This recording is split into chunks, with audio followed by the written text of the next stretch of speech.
Vamos a hablar sobre las estructuras de las vías férreas y hemos visto que las vías férreas necesitan de una estructura bastante rígida, firme, y para eso tienen su forma de construir la plataforma que se utiliza para las vías férreas. Aquí tenemos que sobre el terreno de fundación que está mejorado, se construye la capa de balasto.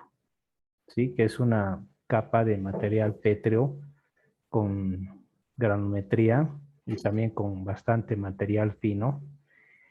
Y esto cuando está debidamente compactado, eh, es una estructura bastante firme, resistente.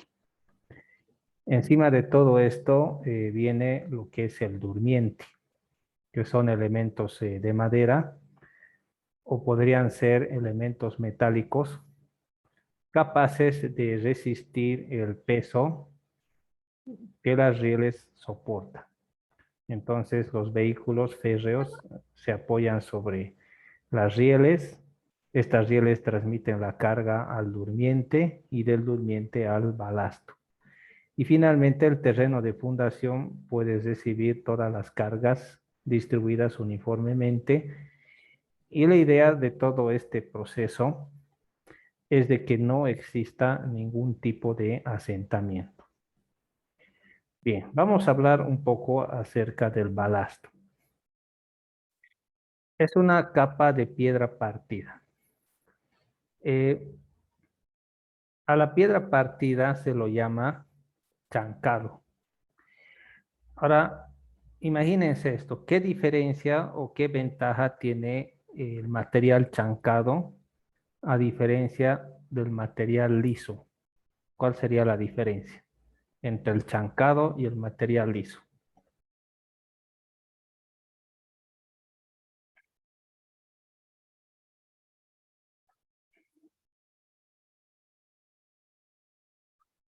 ¿Qué dirían ustedes? ¿Tiene alguna otra propiedad mecánica el chancado a diferencia del agregado liso?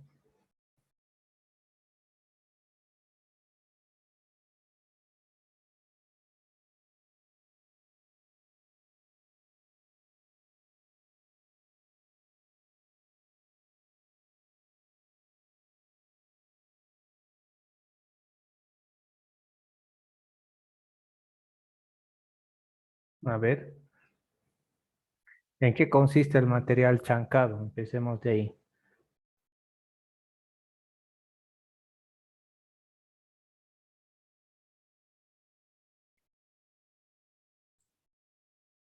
Sería material tipo molido, como la grava. ¿Ya? ¿Saben cómo funciona una chancadora? ¿Qué es lo que hace?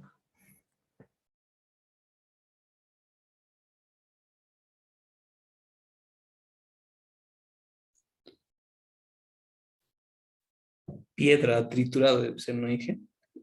Ujú. Es un equipo que tritura piedra. Y Realmente con es tamiz creo que sabe estar, eso. lo clasifican, ¿no? Luego lo lavan, todo eso, ¿no? Claro, entra la piedra triturada y los tamices dejan pasar tamaños y retienen otros tamaños. Entonces, los tamaños que pasan son los que se requieren. Y los que se retienen son no desechados, pero sí pueden ser vueltos a chancar a fin de que entren en los tamaños que se requieren. ¿Sí? Entonces, el material chancado tiene forma angular, ¿ya? Como tiene puntas, pedazos, filitos y cosas así. Y es muy diferente al redondeado. El redondeado es el material que encuentras en el río, ¿no? Que tiene los bordes redondeados. Ahora, ¿qué ventaja tendría ese material chancado con respecto al material redondeado? Tiene mejor adherencia, Inge, al hormigón o al cemento. En ese Mm, sentido trabaja mejor. Y pero no tiene mucha resistencia, esa sería la desventaja, ¿no? Y la piedra del río es liso, no tiene mejor adherencia, pero sí tiene mayor resistencia, ¿no? Ya, está muy bien. Eso para las dosificaciones, ¿no? Que lo mezclan, ¿no? Para en algunos proyectos. Se utiliza aquí material chancado para este tipo de conformaciones del balasto, porque los materiales que tienen puntas, los angulares, se traban mejor que los materiales lisos, ¿sí? Se traban, unos a otros se empiezan a trabar y pueden formar una estructura más compacta. No necesariamente son más resistentes, ¿no? Además, con el chancado, la roca ya se debilita, no es lo mismo. Entonces, esa trabazón entre partículas angulares hace posible de que el balasto sea más firme. Pero en el cambio, con material redondeado, las piedras pueden resbalar más fácilmente. Así que por esa razón se utiliza el material chancado en conformación para darle más estabilidad a la plataforma. ¿Sí? Esa es la razón y la ventaja, ¿no? Tiene una ventaja mecánica. Entonces, la idea es repartir uniformemente sobre la plataforma las cargas que recibe el durmiente de tal forma que su tensión admisible no sea superada. Entonces, reparte las cargas, estabiliza vertical, longitudinalmente y lateralmente la vía y amortigua mediante su estructura pseudoelástica las acciones de los vehículos sobre la vía y proporciona una rodadura suave a los vehículos y un montaje confort a los viajeros. Y en fin, ¿no? Y esto que es importante, protege la plataforma de las variaciones de humedad. Eso significa que por razones de humedad, lo que puede afectar es el nivel freático. O sea, el agua que está por debajo del suelo tiende a subir y a bajar, ¿no? En temporada de lluvias, el nivel freático sube, pero en temporada seca, este baja y baja mucho. Entonces, puede que suba lo suficiente y por capilaridad la parte del suelo se humedece y por capilaridad también podría subir. Ustedes han visto que en las paredes que se hacen de concreto y de ladrillo, sube el agua por capilaridad. Y es tanta la humedad que hasta el material del cemento y del ladrillo se empieza a meteorizar, se vuelve arcilla, ¿sí? Entonces, al tener mayor cantidad de vacíos, evita que por capilaridad pueda subir el agua y dañar las maderas o el metal o lo que se utiliza para el durmiente. Entonces, esa es una ventaja del balasto. Facilita la evacuación de las aguas de lluvia porque el agua no afecta a las rieles porque esto está por arriba, ¿sí? Y permite la recuperación de la calidad geométrica de la vía mediante operaciones de alimentación y nivelación, ¿no? Bien. Entonces, el material chancado tienen aristas, como ya les había dicho, y los cantos rodados, que se refiere a las partículas redondeadas, no sujetan tanto los durmientes. Entonces es más apropiado el material chancado. No deben ser piedras muy pequeñas porque quedaría poco espacio para el drenaje, ¿sí? Tiene que ser partículas que proporcionen suficiente índice de vacíos para el drenaje en el sentido de que el agua pueda correr libremente y no se estanque, ¿sí? Bien. Y también las piedras deben ser de roca dura. ¿Qué tipo de roca son las más duras que encontramos comúnmente? en el medio. ¿Cómo se llaman esas rocas? ¿Mm?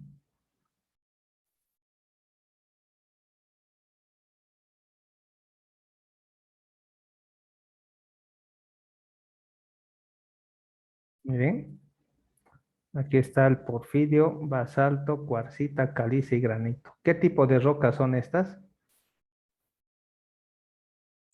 Metamórficas. Sí, rocas metamórficas. Entonces, esa roca metamórfica es esa roca común que tiene color gris oscuro. Esa es la roca metamórfica. Es una roca común que encuentran en todo lado. Entonces, esa es la dura, ¿no? Roca dura. Y hay otras que tienen cuarzo, como la cuarcita, ese elemento blanco que le tiene más dureza, ¿no? Hablemos acerca de los durmientes. Ahí vemos los durmientes. Por lo general se emplean de madera, ¿sí? ¿Por qué se emplean de madera los durmientes? Porque es un material fácil de construir y también fácil de conseguir. Mientras que los durmientes metálicos exige fabricación a partir del acero, fundir, son pesados, hay que transportar y todo eso, ¿no? Pero los durmientes de madera se pueden conseguir y son más fáciles de trabajar y poder obtenerlas en grandes cantidades y en poco tiempo. Algunas maderas que se utilizan son el quebracho, que hay en los Chacos, el cuchi, que es madera del oriente, haya, pino, este es el pino oregón, y este es el eucalipto. ¿Alguna vez han visto el eucalipto cuando está bien seco? Es muy duro, ¿no? No entra ni un clavo. Entonces son, por lo general, los tipos de madera que se utilizan para las vías férreas. Hablemos acerca de la riel. Entonces son barras de acero que tienen cierto grado de dureza, un elevado grado de dureza, y tienen la siguiente composición. Esta parte es la cabeza, ¿sí? Que es la parte más sólida. Esto de acá se llama el alma, y este de acá es el ala o el patín, ¿sí? Y notemos que en este caso la cabeza es muy diferente a lo que es el patín, ¿sí? No es lo mismo. Eso de los rieles depende del tipo de riel, porque esto también viene por números, ¿sí? Viene por números y esto también depende al tipo de máquina, ¿no? Que va a circular, pero es bastante pesado porque es acero puro. Bien, entonces esto con respecto a las vías férreas. Hablemos acerca de las vías acuáticas, ¿sí? Entre las vías acuáticas naturales están los lagos, mares y ríos, ¿no? Bastantes ríos que se pueden utilizar como vías acuáticas para las naves que circulan por ellas, ¿no? Casi no se tiene que crear estas vías acuáticas, sino que existen de forma natural. En la parte del oriente hay bastante agua y bueno, hay bastante oportunidad para usar medios acuáticos como transporte. Para que un río o un lago pueda ser navegable, tiene que tener cierta profundidad y también cierto ancho, ¿no? Porque cuando no tiene suficiente profundidad, corre peligro de que la nave pueda encallar. Y si no tiene suficiente ancho, puede pasar lo mismo. Ocurre un proceso natural que se llama la colmatación. ¿Alguien sabe lo que significa la colmatación?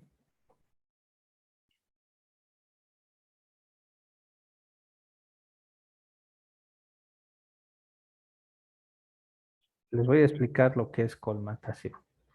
¿Alguna vez han visto el agua de la Angostura y de otros ríos o lagunas parecidas? ¿Qué color es?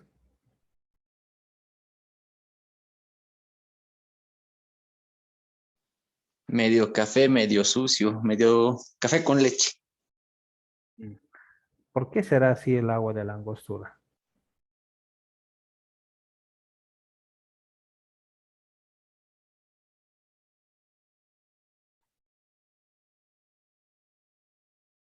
¿Qué dicen ustedes? Porque está... Como dices, no te escuché bien.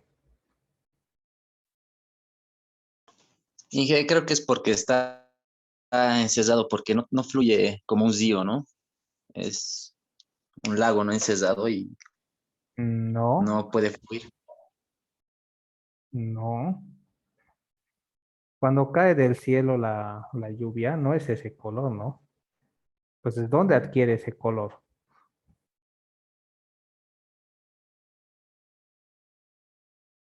O llueve de ese color ya.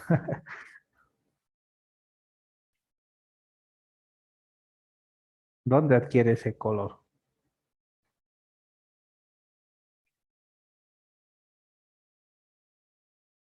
Bueno, lo adquiere en el suelo. Y en el suelo hay, por ejemplo, la grava, hay la arena, hay el limo y hay la arcilla. Y por debajo de la arcilla, ¿qué cosa hay? ¿Habrá algún tamaño más pequeño que la arcilla? ¿O no existe?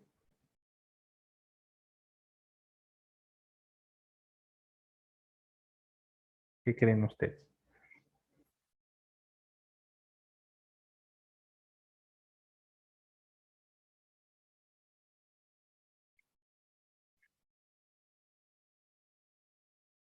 Existe lo que se llama la materia coloidal, que son tamaños mucho más pequeños que la arcilla.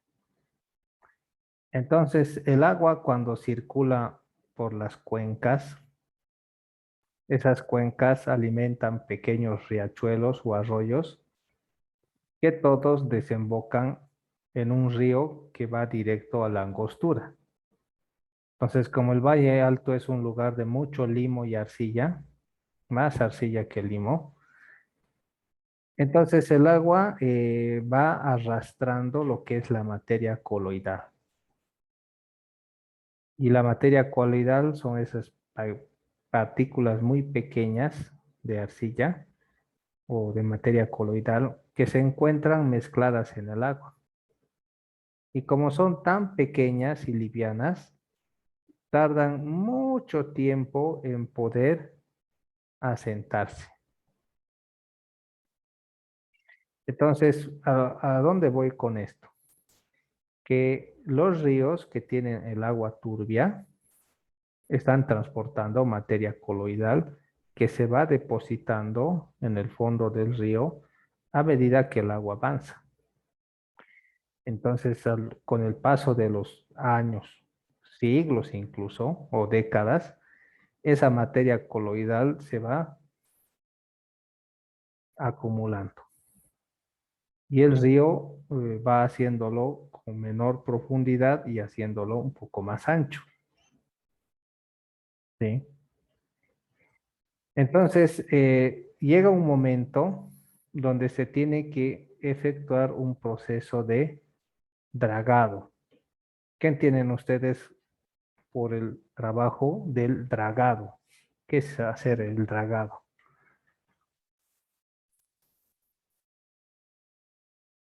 ¿Mm?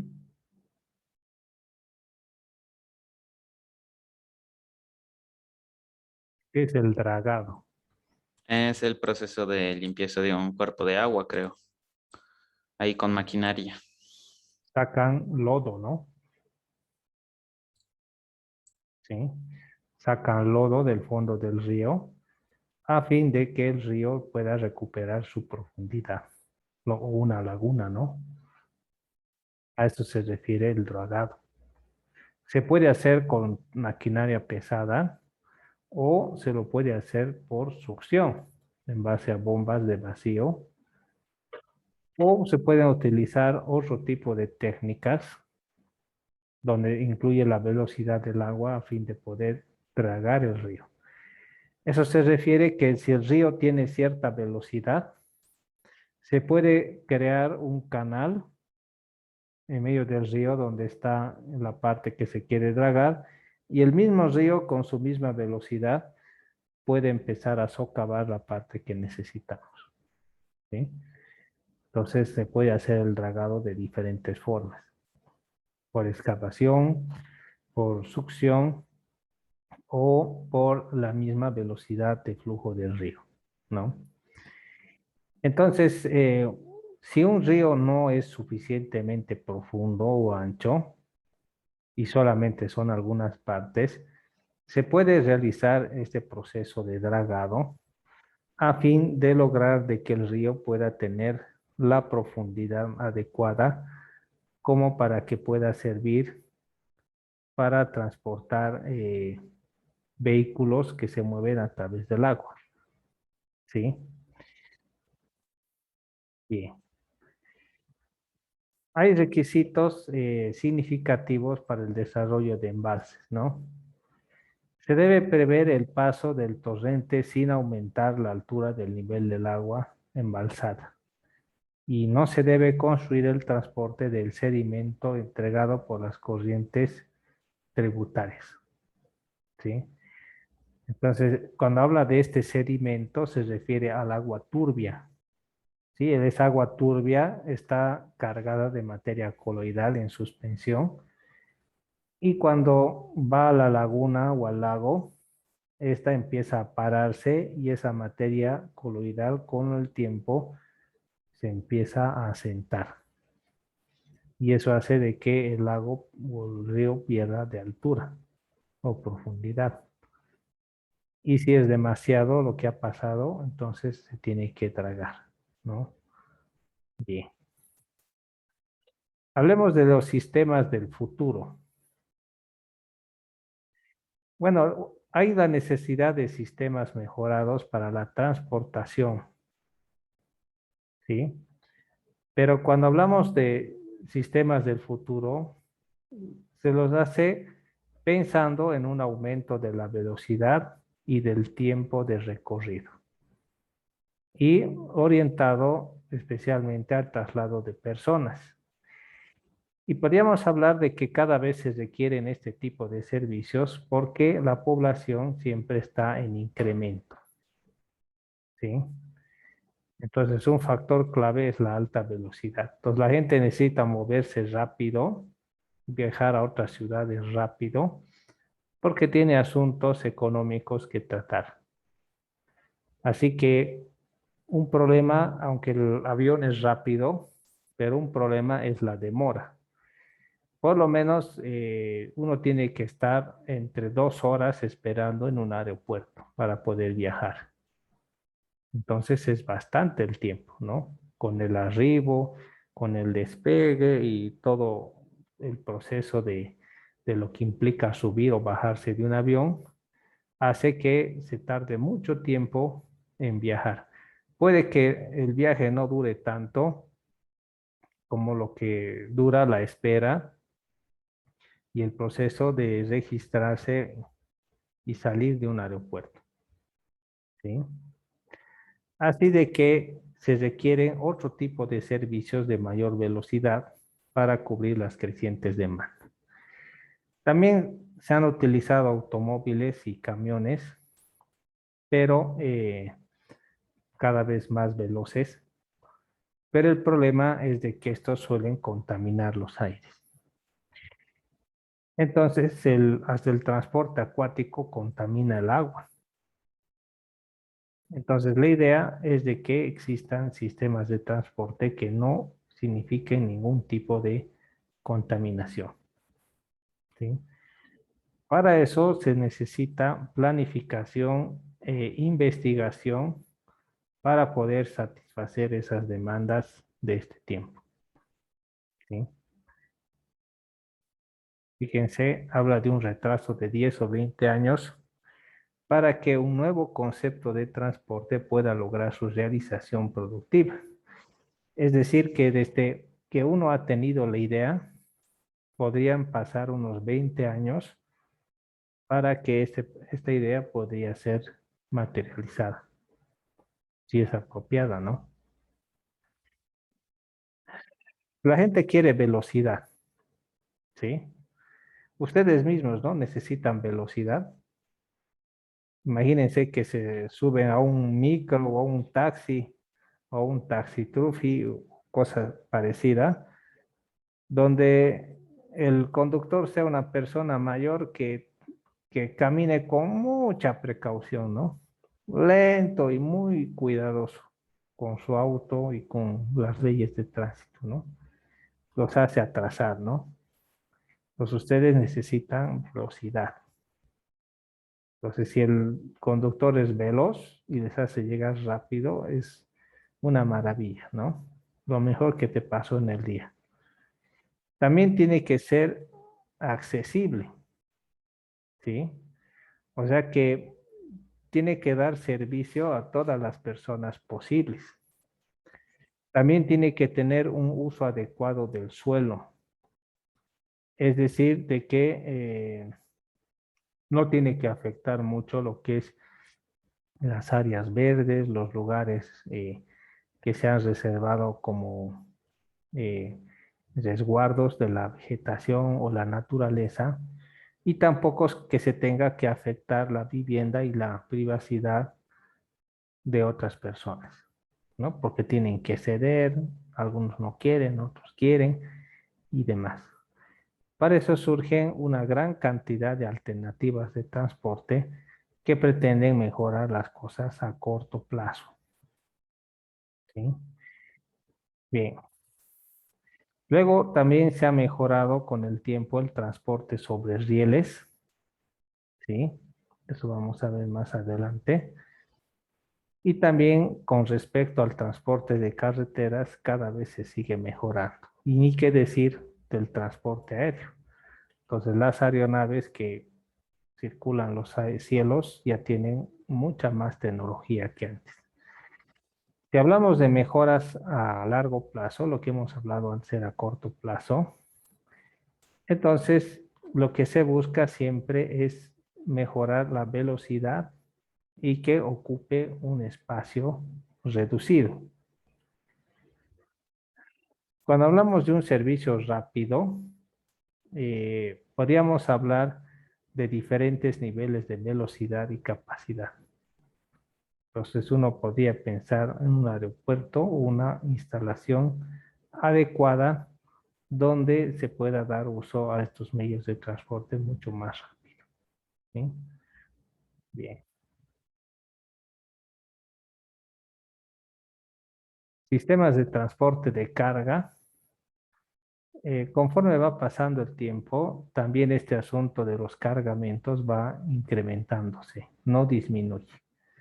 Y los sistemas del futuro también podrían ser capaces, ¿no?, de soportar y sobrellevar esa demanda.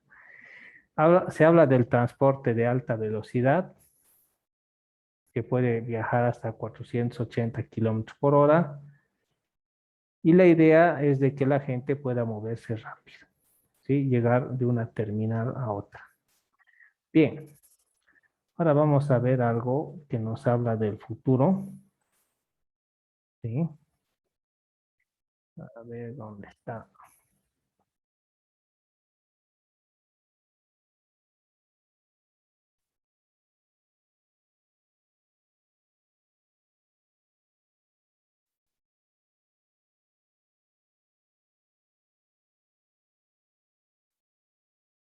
A ver, aquí está.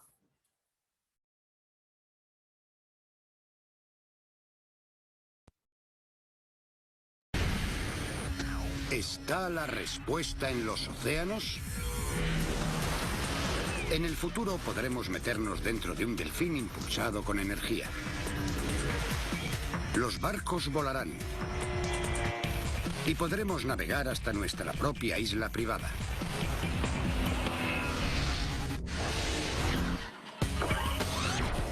La tecnología mejora en todas las direcciones. Se hace más rápida con cada segundo que pasa. Prepárense.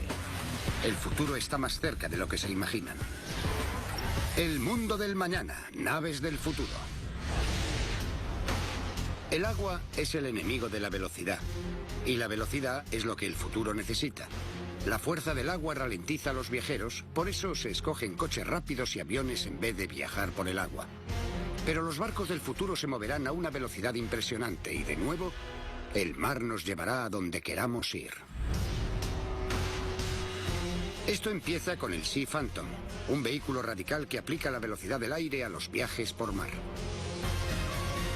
Es algo a medio camino entre un barco y un avión.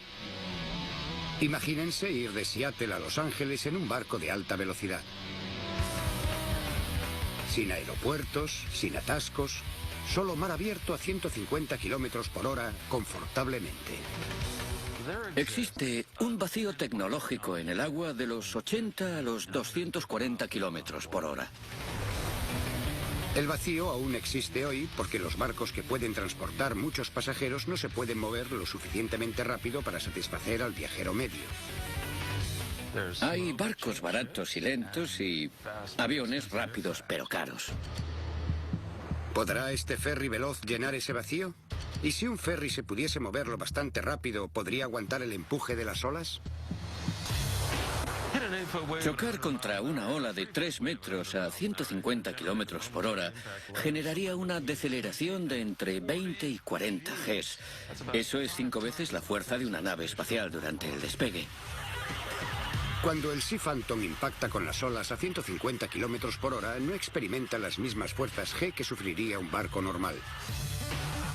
En vez de eso, el diseño revolucionario del casco mueve el centro de gravedad hacia la proa del barco y después el plano aerodinámico lo eleva fuera del agua, neutralizando el impacto de las olas, lo que convierte al Sea Phantom en un planeador. Parte de la función de los planos es hacer la transición de una operación marítima con gran resistencia a una aérea con poca resistencia. Puedes sentir literalmente que flotas por la cresta de la ola. Cuando llega a 56 kilómetros por hora, el Sea Phantom baja los planos 1,80 metros en el agua y se eleva, evitando la resistencia del agua. El aire es 800 veces menos denso que el agua y se puede operar con una pequeña fracción de potencia. Si el barco impacta con una ola pequeña, los planos realizan una pequeña corrección. Una ola más grande causará una corrección mayor, pero los pasajeros nunca sienten el impacto. Es realmente guay montar en el Sea Phantom. El Sea Phantom utiliza solo una quinta parte del combustible que otros barcos de alta velocidad, lo que pone los viajes rápidos por mar al alcance de todos en el futuro. Me imagino la tecnología del Sea Phantom como un sistema de transporte costero del centro de la ciudad al centro de la ciudad. La idea de Borman es hacer posible en el mar las velocidades de 3 cifras. Los principios del diseño de Borman se pueden hacer a escala para un barco de 28 metros, para que algún día se pueda elegir viajar por agua. Estamos en la Tierra por un corto periodo de tiempo. Cuanto más deprisa podamos viajar de punto A al punto B, más vida vamos a vivir. El Sea Phantom podría ser algún día la elección más rápida para llegar de Nueva York a Miami. Pero si se quiere ir de Nueva York a Londres, aún se cogería un avión. ¿No? Quizás no. Se podría coger el Air Race. Es el barco con el aspecto más guay del mundo. Nadie me puede mostrar un barco más guay. No solo es guay, es rápido. Tan rápido que recientemente ha pulverizado el récord de vuelta al mundo en barco, manteniendo velocidades de hasta 40 nudos en las aguas más peligrosas. Vamos a dar la vuelta al mundo en menos de 61 días. Nuestra habilidad para dominar los grandes océanos será la clave. El diseño cortaolas del Air Race es el que le permite cruzar el mar a una velocidad que bate récords. Mientras el Sea Phantom se eleva sobre las olas, los 3 cascos del Air Race se abren paso a través de ellas, Para conseguir esa eficiencia se necesita un diseño alucinante. La reacción hacia el barco es universal. Donde vamos la gente dice, tío, ¿qué demonios es eso? Pero lo más sorprendente de este barco no es su aspecto, ni es su velocidad, sino su fuente de energía. Se alimenta de biodiesel. El S-Race puede recorrer la mitad del globo con solo un depósito de biodiesel, hecho de semillas de soja, coco u otros 350 diferentes cultivos, lo que significa que deja pocos rastros mientras cruza el planeta. El biodiesel hecho de semillas de soja tiene un 75% menos de emisiones de CO2 que el biodiesel normal. Y en el futuro, flotas enteras de barcos oceánicos se moverán de manera más ecológica al extraer el combustible de organismos oceánicos como las algas. Así que imagínense cancelar su vuelo y viajar a Europa en un barco superrápido impulsado por biodiesel. Podría suceder antes de lo que se imagina. En este momento creo que vivimos en la época dorada de los transportes. Una cosa es mover barcos pequeños a velocidades mareantes, pero otro desafío es acelerar un carguero gigantesco lleno de mercancía. El tiempo que se pasa en puerto es tiempo malgastado. Y por muy bonito que sea y por muy eficiente que sea, es tecnología de hoy. Estamos hablando del mañana. David Giles y Roland Bullard tienen una idea que hará que los envíos lleguen a turbovelocidad, lo que transformaría los mares en superautopistas hasta nuestra puerta. Se llama Fast Ship Incorporated. Los productos acumulados no benefician a nadie, tienen que llegar al mercado, y aquí entramos nosotros. Un carguero especialmente diseñado por Fast Ship que cruzará el Atlántico en solo 5 días, 2 veces la velocidad de otros barcos de mercancías. Es un barco grande, pero con muchas características especiales. El diseño nos permite mantener la velocidad en diferentes estados del mar. No es un casco totalmente plano, no planea sobre la superficie, solo se eleva lo necesario y cuando se eleva reduce el desplazamiento o la resistencia inducida. Pero en el mundo de los cargueros, la velocidad no depende solo de lo rápido que vayas por el agua, también de lo rápido que cargues los barcos. Esta es la forma tradicional. Las grúas descargan unos 20, quizás 30 contenedores a la hora. Pero los barcos que Fast Ship está fabricando en Estados Unidos y Francia no necesitarán grúas, porque están diseñados para poner el carguero al nivel del muelle. Descargaremos desde las bodegas con un sistema que hará rodar la mercancía. Unas plataformas robotizadas y unas vías que funcionan como rampa permitirá a Fast Ship cargar y descargar un mercante a la velocidad de la luz. No tenemos que esperar 2 días mientras cargan y descargan. Lo haremos en unas 6 horas. Será llegar, descargar, volver a cargar y salir. Aunque estén al tanto de cuáles son los barcos del mañana, podrían tener problemas para reconocerlos. Mucha gente no es capaz de imaginar algo así porque no han visto nunca nada parecido en el agua.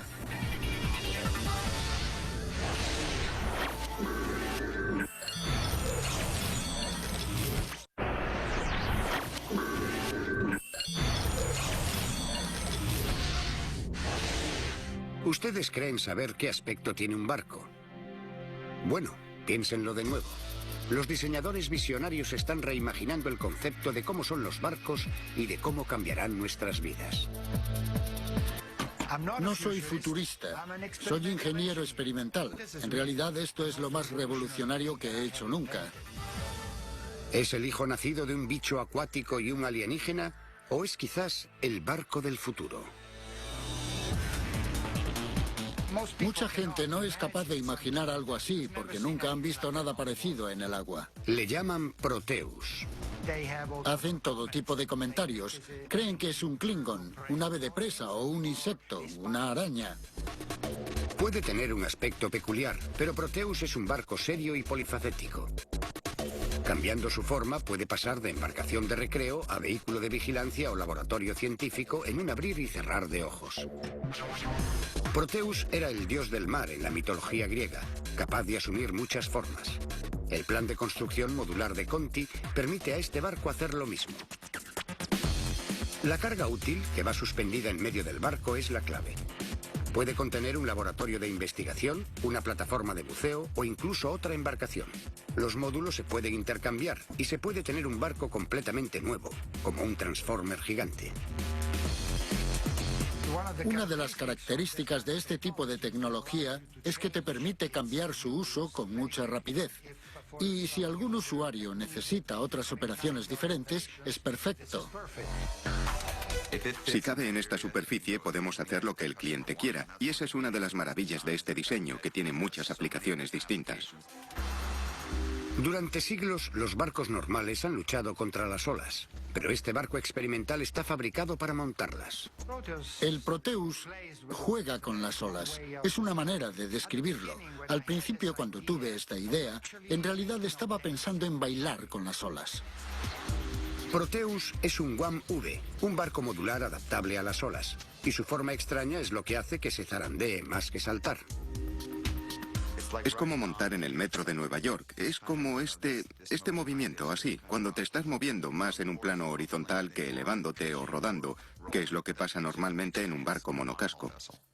Y así, este barco, el Proteus, este concepto tiene suspensión, tiene amortiguadores y tiene la flexibilidad para adaptarse a la superficie del océano en vez de transmitir ese movimiento directamente a la cabina o a la carga útil. Es una gran novedad para un barco. Los barcos nunca antes habían tenido muelles. El Proteus tiene la suspensión de un camión colosal, un sistema de rótula y dos enormes cascos gemelos que se mueven independientemente. Parece que intimida un poco, pero no dejen que ello les impida subir a bordo. Proteus es muy fácil de manejar. Ya hemos subido a un número de personas a bordo que no tenían ninguna experiencia de navegación y pudieron asimilar el concepto con rapidez. Su autonomía de 8.000 kilómetros le permite cruzar anchos océanos, y sus cascos inflables le permiten entrar en aguas poco profundas y en ecosistemas frágiles donde un barco tradicional jamás podría entrar. Proteus puede incluso atracar en una playa, una acción que sería impensable para barcos de su tamaño. Un barco para aguas poco profundas como Proteus, que tiene 45 centímetros en la popa y 15 en la proa, nos permite ir a casi cualquier parte. Es básicamente lo que los helicópteros a los aviones, pero en embarcaciones. La embarcación versátil del futuro nos llevará a un cambio total del concepto y permitirá experimentar el océano de nuevas formas. ¿Qué es? ¿Qué hace? ¿Es un avión? ¿Es un barco? ¿O es un submarino? Queremos saltar más alto que cualquier cosa. Queremos intentar el más difícil todavía. Estamos intentando reproducir lo que hacen los animales acuáticos. ¿Qué pasaría si cruzásemos un delfín con una moto acuática? Exploraríamos las grandes profundidades del océano como nunca se ha hecho hasta ahora. Rob Innes ve un futuro en el que se pueden expandir los límites de los deportes acuáticos hasta nuevos extremos. Es un desmadre, es algo que es puro entretenimiento, crear algo que es divertido y totalmente alucinante de conducir. Si se parece a un delfín y actúa como un delfín, entonces es Sea Breacher. Mitad motora, mitad submarino, el Sea Breacher es más que una simple embarcación de recreo. Es la experiencia de nadar en el mar como un delfín. Como un avión a reacción, el Sea Breacher puede bucear bajo la superficie y crear un empuje inverso con sus alas que empuja la embarcación hacia abajo. Estás en un ambiente totalmente tridimensional. Te sientes parte del agua. Es una experiencia extraña, pero cuando estás bajo el agua, dentro de una burbuja de aire completa, hace que el agua parezca más real. Impulsado por un potente motor rotatorio, aparejado con una transmisión en V, el Sea Breacher vuela a 64 km por hora sobre el agua. Y a 32 km por hora sumergido, 5 veces más rápido que un sumergible de recreo convencional. En el futuro, por menos del precio de un BMW nuevo, se podrá escoger entre bucear por el agua o nadar con los delfines. Imagínate el potencial que tendrá poder bucear con ellos, nadar con ellos.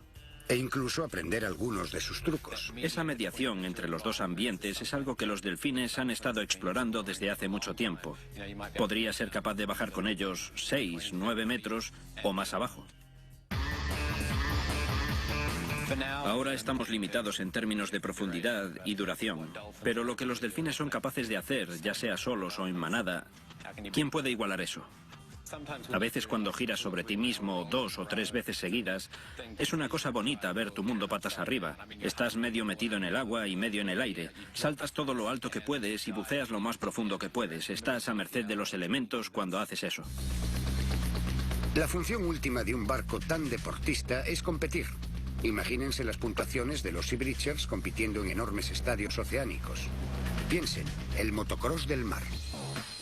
Creo que las carreras será un deporte en el que miles de personas podrán asistir a un espectáculo donde compitan esas embarcaciones en un ambiente en 3 dimensiones de aire y agua, saltando sobre obstáculos, buceando bajo objetos, golpeando un blanco.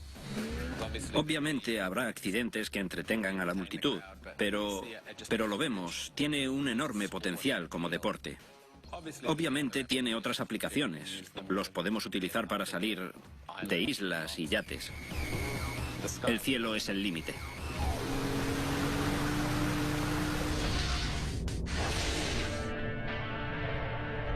Cuando pensamos en el océano, normalmente pensamos en grandes viajes para buscar diversión y sol. Pero el mar también puede ser un lugar bastante duro. El clima difícil y las personas violentas nos pueden coger por sorpresa. Pero ¿qué pasaría si mandásemos los barcos a aguas peligrosas ellos solos? Los sistemas no tripulados pueden tener un gran impacto en la seguridad nacional. Primero porque tenemos fronteras muy extensas, son muy permeables y con unas rutas marítimas de aproximación muy extensas. No podemos controlar con éxito las amplias y confusas líneas de costa solo con mano de obra humana. La tarea es ímproba. Está llegando el momento en que los guardacostas reciban el refuerzo de guardacostas robotizados. Alto, guardacostas de los Estados Unidos. Los sistemas no tripulados podrían ayudar a resolver ese lío. ¿Quiénes son los chicos malos? ¿Quiénes son los chicos buenos? Sea Robotics Corporation ha desarrollado de manera experimental el Nightcat. Puede que nunca llegue a conocerlo o puede que le esté vigilando la próxima vez que salga a pescar. El Nightcat será manejado a distancia por pilotos, utilizando un joystick y un ordenador como un videojuego a gran escala. Los sistemas de infrarrojos y el software de a bordo analizarán las actividades sospechosas. ¿La tripulación de ese barco se comporta como marineros normales? ¿O quizás como narcotraficantes o terroristas? Si el Nightcat detecta un problema, se acercará para tener una imagen más cercana. Este tipo de embarcación se puede utilizar para acercarse más a un intruso o también para interrogar al intruso sin poner en peligro a nadie. Cámaras integradas, micrófonos y altavoces permitirán al piloto remoto interrogar a la tripulación desde la seguridad de la orilla. Identifíquese. Y si fuese necesario, la embarcación podría llevar a bordo un arma del calibre 30 o un sistema de misiles. Y si los malos intentan escapar, buena suerte. La velocidad máxima de esta embarcación va a ser en esta zona de 95 a 110 kilómetros por hora. La capacidad de giro es de 40 a 45 grados por segundo y se puede hacer a gran velocidad. No me gustaría ser uno de los malos que anda por esta zona intentando escapar.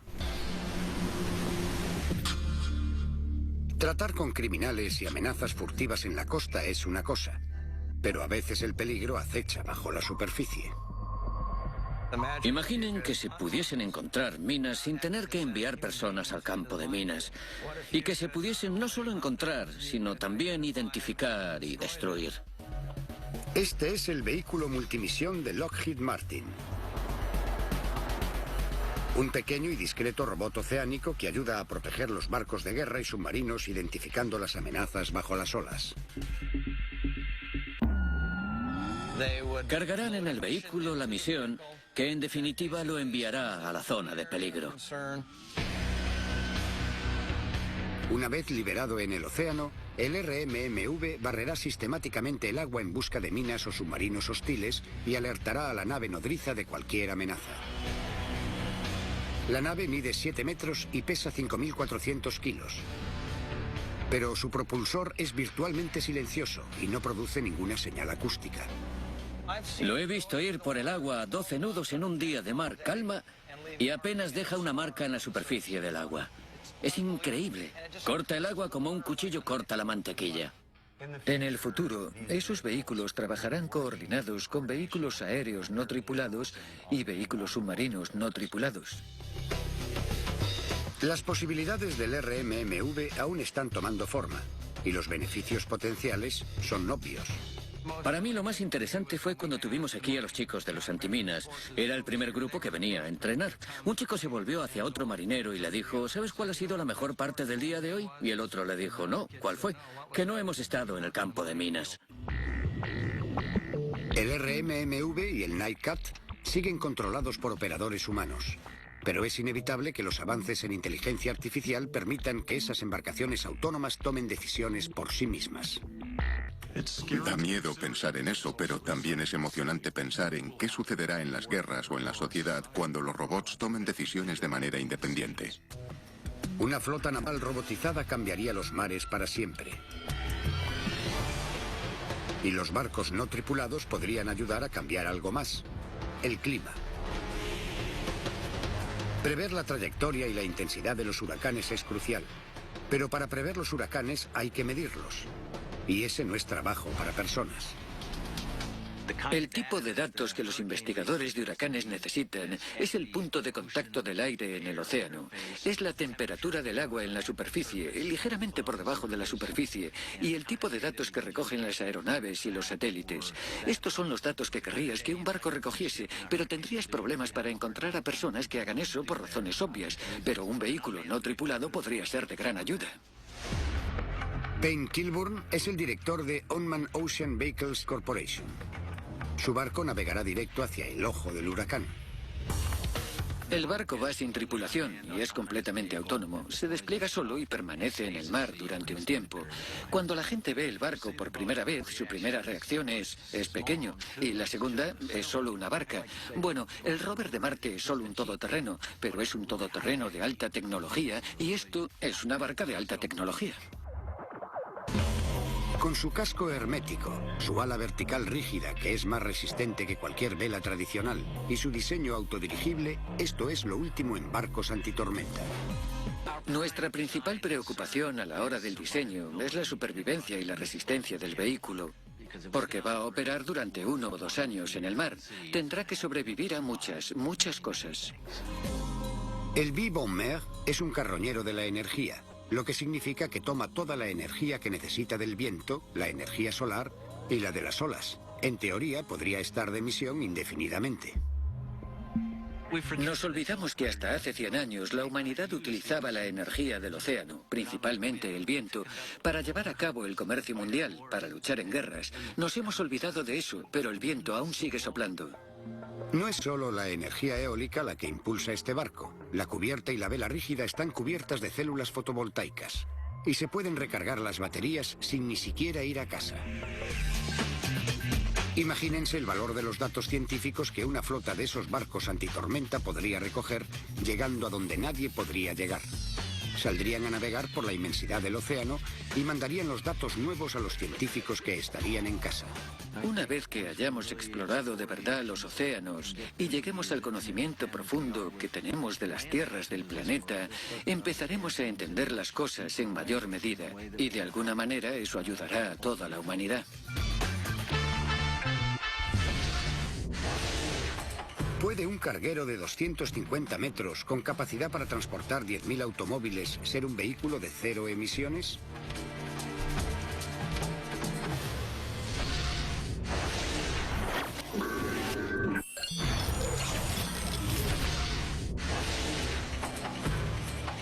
Los barcos robotizados podrían un día patrullar nuestras costas, pero algunas de las amenazas a las que nos enfrentamos vienen de los propios barcos. Los titánicos barcos cargueros escupen al año 1.000 millones de toneladas de dióxido de carbono que calientan el planeta y aceleran el deshielo de los casquetes polares. Si el nivel de los océanos sigue subiendo, tendrá un impacto en todo el planeta. ¿Pero qué pasaría si alguien empezase a reformular todo el asunto de la energía? ¿Qué pasaría si los barcos más grandes no dejaran señal alguna? Después de todo, ¿no solían ser así los barcos? Arild Iversen cree que el petróleo y los motores de combustión interna han llevado a la industria naval por el camino equivocado. ¿Qué hubiese pasado si hubiésemos seguido desarrollando la industria naval? Eso es lo que estamos tratando de recuperar con el Orcel. Este es el Orcel, un concepto nuevo y radical de carguero con 0 emisiones. Para hacer algo tan poco convencional, los líderes de la naviera noruega Wallenius Wilhelmsen Logistics volvieron a la mesa de diseño. Arquitectos navales, expertos en medio ambiente e ingenieros industriales, todos trabajando juntos para imaginar el Orcel. Y el resultado es un barco que aprovecha la energía de todo lo que lo rodea. Las velas del Orcel se pueden posicionar para aprovechar la fuerza de empuje y conseguir la energía del viento. También pueden estar cubiertas con células fotovoltaicas para absorber energía del sol. Este enorme barco también se puede aprovechar de la misma fuerza del mar. Las 12 aletas submarinas del Orcel convertirán la energía cinética de las olas batiendo en ellas en la energía mecánica de la travesía. Y la inspiración para este barco de largas distancias viene de los voladores de larga distancia más eficientes del cielo. El Albatros fue una de nuestras ideas guía. Los científicos dicen que el Albatros toma el 98% de la energía de la naturaleza y solo el 2% de quemar su grasa. Y como el Albatros, que extrae la mayor parte de su energía del viento, el Orcel explotará el medio ambiente para minimizar su necesidad de energía. Pero sigue siendo capaz de transportar una enorme carga. Cuando el barco esté completo, podrá transportar 10.000 coches en la cubierta de carga, un área de almacenaje equivalente a 14 campos de fútbol. Para la industria naval, que mueve 7.000 millones de euros, pensar a lo grande puede ser la tendencia en el futuro. Hace 30 años solo se pensaba en el medio ambiente para tirar cosas por la borda. Hoy toda la industria naval tiene el medio ambiente como uno de los primeros asuntos de su agenda, lo que es una revolución. Si el Orcel puede mover toneladas de mercancías de manera limpia, ¿podrá el futuro traernos también transportes limpios por la ciudad? ¿Podría Christoph Billing transformar la hora punta? Él cree que puede. Y el futuro de la movilidad urbana reside en la energía solar. Tengo una placa solar de muestra. El material sin procesar de la placa solar es el material más mágico que haya visto nunca. No es solo que sea del todo precioso, es que parece algo de otro planeta. También produce energía de la nada, lo que aún hoy en día encuentro fascinante. El Solar Shuttle, el barco premiado de Billing, está poniendo a prueba sus ideas en Hyde Park, en Londres. Está impulsado enteramente por luz. La manera de funcionar es muy simple. Tenemos las células solares aquí arriba. Recogen la energía del sol y la introducen en el sistema de procesamiento aquí debajo, que después alimenta las baterías. A pesar de los famosos cielos cubiertos de Inglaterra, las células solares recogen la energía de la luz, incluso si no está brillando el sol. El resultado, transporte con 0 emisiones.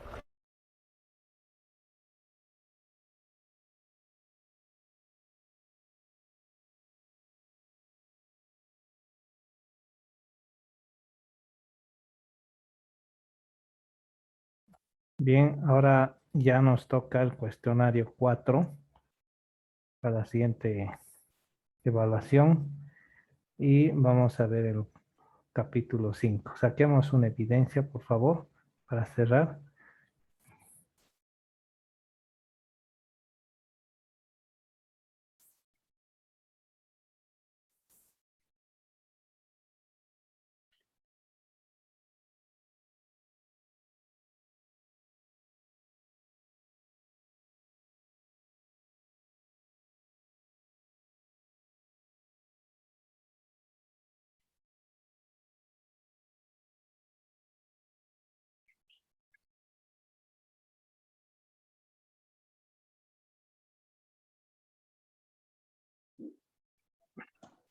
Bien, jóvenes, nos vemos.